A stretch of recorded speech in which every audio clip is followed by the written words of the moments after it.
Justin Brayton, it's officially over. Fantastic career.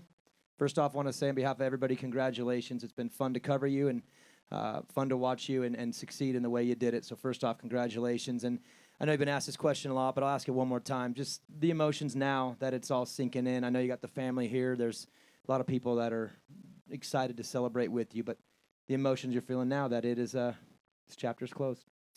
The main word is just thankful for all the years and moments and the struggles and the successes. Yeah, just thankful for it all, honestly. A little bit relieved too, to call it on my own terms.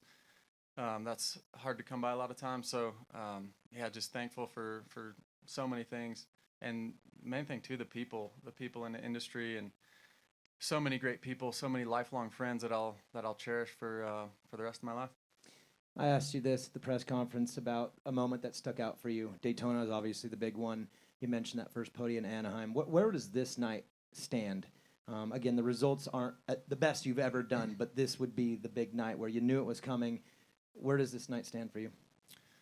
More relieved, because going into the year, it's hard to say before you race 17 races at the highest level that you're going to retire and be done.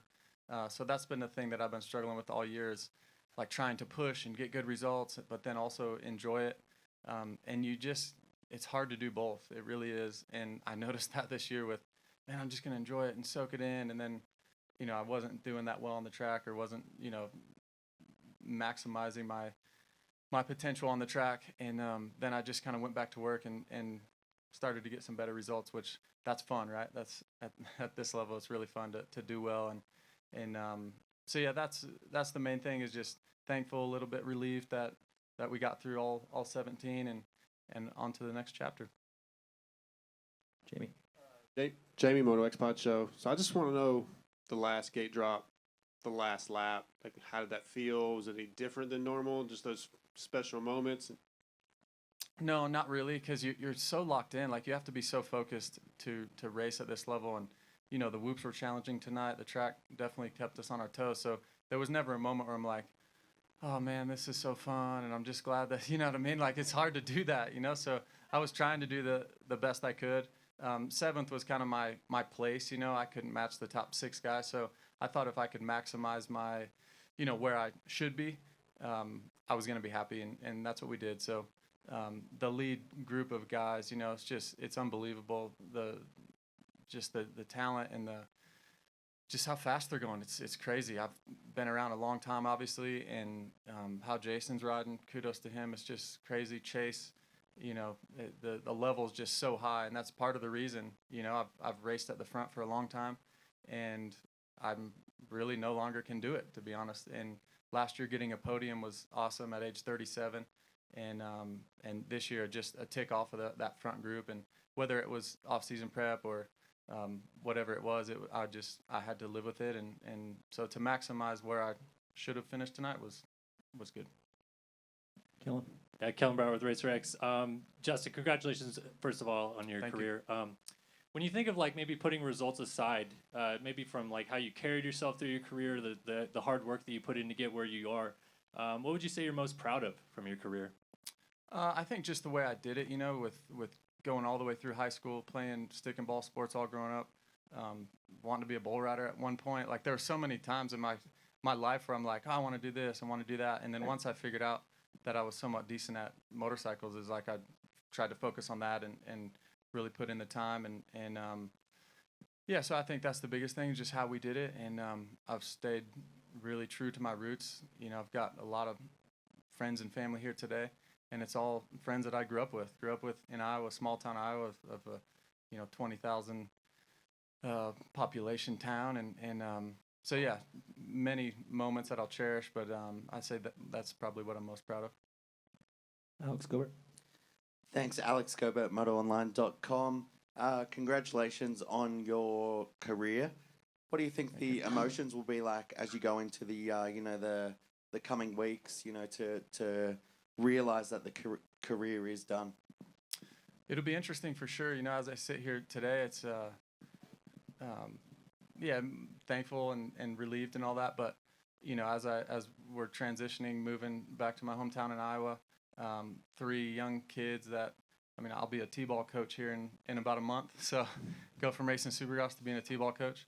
But yeah, stuff like that I'm just going to enjoy, you know, and I'll still ride a little bit here and there this summer. And I love motorcycles just as much as anybody here, and I will for a long, long time. So yeah, just excited about it, and we'll see. You know, it's not like it was sprung on me this year, like, all right, you're done. It's been a long time coming. So my wife and I and my family, we've been ready for it. Michael Lindsay from Vital MX. JB, we talked about this a little bit earlier privately, but your age. The earlier part of your career, the guys you start out racing against, all retired, fairly younger. We see that transitioning kind of now happening to a little bit of an older age, with the average age of the winner being higher than ever this year. Do you feel like you had a positive effect on maybe some riders, how they perceive how long their career can really be and how long they can be competitive, enjoy it, and really make an impact? Yeah, for sure. The only thing I'm bummed about is I feel like my Daytona record might be broken here in a couple of years. Jason's creeping. How much longer are you racing, Jason? We'll find out. I was like a week away from being 34, so I think that's in jeopardy, but I love it. I think there's so much parity in the sport right now. You look at Eli and Jason, and there's, you know, I think, like you said, the average age is like 30, and then you've got guys like Chase coming in, you know, what is he, 21, 22? So I love it. I think now, being a fan of the sport, it's going to be so fun to watch because everybody's at such a high level. The equipment's better than ever. The training programs are better than ever, and I can't wait to sit back and watch. It's going to be awesome. Kenny Sargent with Speed Freaks, and I would imagine 7th, 8th, 9th place, regardless, there were guys that were older when you came in, and they were watching you on the track going, that guy's pretty fast. When you see cats like Anderson or Sexton or Tomac, are you watching these younger guys and you going, that guy's got chops, that guy's fast, that's going to help carry Supercross into another generation, something that you were part of 15, 20 years ago? Yeah, I mean, I've had the privilege to ride with Chase Sexton at the Honda track, and that's about all I have to say. The kid's got so much talent and so much speed, like it's just incredible. I've obviously grown really close to Kenny and got to ride with him so many days, and just that level is something I've never been able to achieve, right? And to see those guys, to see how they ride motorcycles. And the cool thing about it is, even at 38 this year, I'm still learning. I'm still out there doing motos with Chase, and like, man, how did he get through that turn a bike length better than me? And like, it's just a simple little turn. We're taking the same rut. How is it, you know, that much more difficult for me than him? And so it was fun to learn. And yeah, the level has grown. And, you know, Jason, the level that he's got to this year, arguably higher than ever. Kudos to him and Eli switching. There's so many storylines, right? And it's a great time to be a fan of the sport. Well, before we let you celebrate, one final question. I think we'll go to the Zoom. Is there anyone in particular that you think would maybe want to ask you a question? I like Weege's hat. That looks pretty good. It does look good. Jason Wygant, final question. Yes, extremely bummed I cannot be there in person. Congratulations on the career. You mentioned your humble roots in the sport, and then you mentioned working with Chase Sexton or Ken Roczen or any rider at a very, very high level. What is it like for you to have that kind of respect from the superstars of the sport for someone that didn't come from that type of background? What's it like for them to look at you as one of their equals? Yeah, that's something that I cherish maybe at the highest level now over the past couple of years. It's something that I enjoy over the past, I'd say 5-6 years. I really enjoy helping more than I do my results. I mean, I love seeing my competitors do well, especially the ones that, you know, have a lot of respect and ones that will ask questions or reach out or seek some advice, and anything I can help with. I don't care if it's a competitor or not. I love doing that because people did it to me. I had a lot of mentors, and I think it's really important as a young athlete or even just a young human being to have mentors and guys you look up to, and whether it's on the track or off the track, whatever it may be. And I love that role, you know, moving forward.